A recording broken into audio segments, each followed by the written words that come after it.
Hi everyone, welcome back, and today I'm going to be showing you how we achieved this February bullet journaling spread using our Rustico bullet journaling notebook. So if you want to see how we did it, just follow along and you will see. Alright, so for this month's spread, I wanted to keep a little theme of Valentine's since it is February. So this spread is going to be a little bit more feminine than usual, a little bit more girly than usual, because when I think of February, I think of Valentine's Day, and then I think of pinks and reds and purples. So throughout this whole spread, I will only be using the same 5 or 6 colors, so just different shades of pinks, purples, and reds. On the right here, I'm doing my title page where I just lettered the word February, and I'm going through hanging these little strings of hearts through the page and kind of going through the word. And then I'll go through and fill those in with different shades of pink. So I've got a lighter shade here, and then a darker shade I'll come in with to do the alternating hearts. And this is just a dual-sided brush pen. And you can actually get it in our bullet journaling starter kit, and these are really great pens. I use them every month.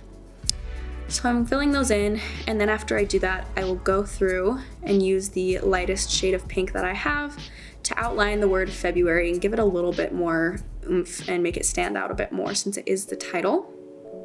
And then here on the left, I choose not to do my title pages both sides of the page because I love hand lettering quotes. So I found a few that I really liked just on Pinterest, and I'm doing this here on the left so I can have a monthly quote. That's why I love doing it, and I'm just hand lettering it, kind of messy. Just what is done in love is done well. And I don't remember who says this, but I found it and I liked it. So I'm just going through and outlining that. And then I will go through with the darkest pinkish red shade that I have. It's kind of like a fuchsia. And I'm just using the smaller edge of that to outline it and give it a little bit more color. And then I'm going through and adding some drop shadow. And then the last detail I added on this left side so it didn't look quite as empty. I got one of my stencils and it has a page that has different sizes of hearts. So I just started from dark to light with all my shades and added little candy looking hearts on the bottom. And then I added a little black outline on them, which I thought was kind of fun. So then this next page, I'm doing my month at a glance. I choose not to do a whole calendar view with all of the blocks because it's a lot more work that I never really end up using. So I'm just going through and writing out all of the dates, and I like to leave this page pretty empty so if I need to go in and write any notes about any important dates, I can do so with the room I have left over. So I'm just adding some embellishments here at the bottom. I'm drawing some little candy hearts that are not the prettiest, not the best artist, but they are just kind of little doodled hearts. And then I'll go in and fill those in with the corresponding colors that I have.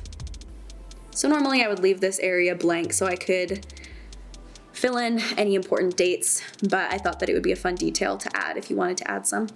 And then I'm adding another quote here on the left because my month at a glance only takes up one page.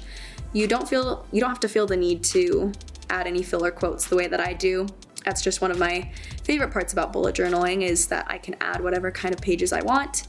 So I just went in and finished a little flower, which you'll see during the flip through. And that was it for that page.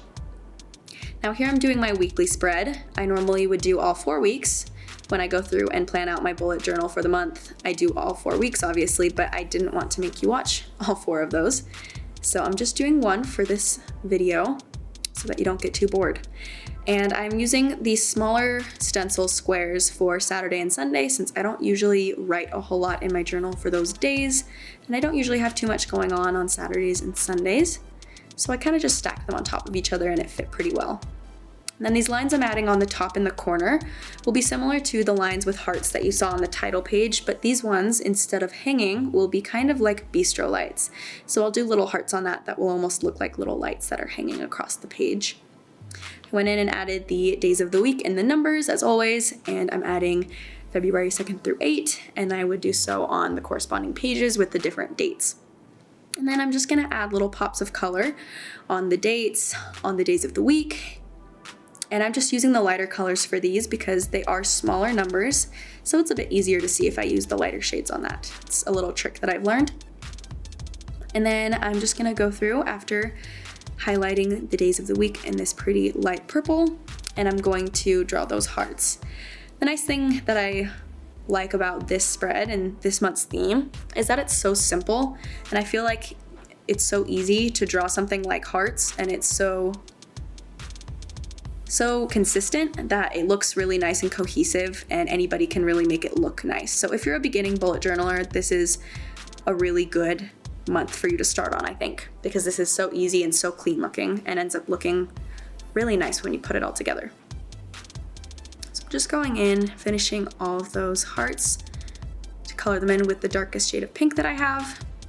And that is it for the weekly spread. So then moving on to the next page that I have. This is always my favorite page to do because this is the page that I do my mood tracker on. You can track anything. You can track finances or you can track a sleep log, but I love to do a mood tracker. So that'll be on the right side. And then on the left for my miscellaneous page, I wanted to do a fun little themed to-do list. So I thought, going along with the theme of Valentine's Day, I'd do a little love note type thing. So the to-do list is popping out of the envelope.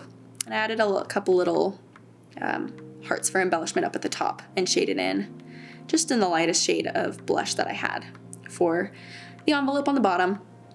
And then instead of doing little boxes to check off when I get my to-dos done, I did them in hearts instead to go along with the theme, and I'll do a couple little examples of those as well so you can see what I mean. But I thought that that was just a fun little way to make it more seasonal, kind of more fun and feminine, but you can do whatever works best for you. And then moving on to the next page, my favorite page is the mood tracker. Every month, I love going back and seeing how every month went and comparing one month to another because it's always very interesting to see how I felt overall.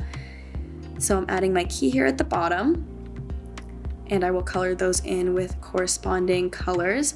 I did my key a little bit larger this time so that I could add more emotions than just happy, sad, and So I added like anxious, motivated, angry, things like that. So we'll see how that ends up. But I liked having a little bit more variation because then you have more colors at the end of the month on the page. Then I'm going through and just every date I'm just numbering with a little heart. So this is, again, really easy, really simple, and it's a great beginner spread for this reason. I'm just going through and highlighting the dates really quick. All right, so with the final flip through, we have our title page on the front right side of the page, and on the left, I just did a little quote, keeping it really simple. And I did a second quote here on the left. I chose to not color in the flower because I really liked how it was, and it kind of still matched all of the colors there. On the left, you see I used different shades of pinks and purples and even a reddish shade. So just really simple, really feminine and pretty for this month. More so than other months for sure. But then I did my month at a glance on the right side with some little candy hearts at the bottom, still keeping the same theme, the same color palette, keeping it simple. Then on this spread, I did my weekly spread. So just Monday through Sunday and the little bistro light looking hearts. And then for the next pages, I did my to-do list with the cute little envelope, so it looks like a little love note. And then on the right, I did my mood tracker with all of the different shapes and sizes of hearts. So all in all, it was a really easy, really simple, really attainable spread. I think a lot of beginners could fill this out and make it look really nice because it is so simple and you can make it really personalized to how you want to do it. But that is the spread for this month. Thank you guys so much for watching. We hope you enjoyed this bullet journaling video. And if you want to do any of these spreads or have a spread that is inspired by what we showed you today, make sure to tag us at Rustic Homemade. Make sure to like and subscribe and give us a big thumbs up for this video, and we will see you again next month.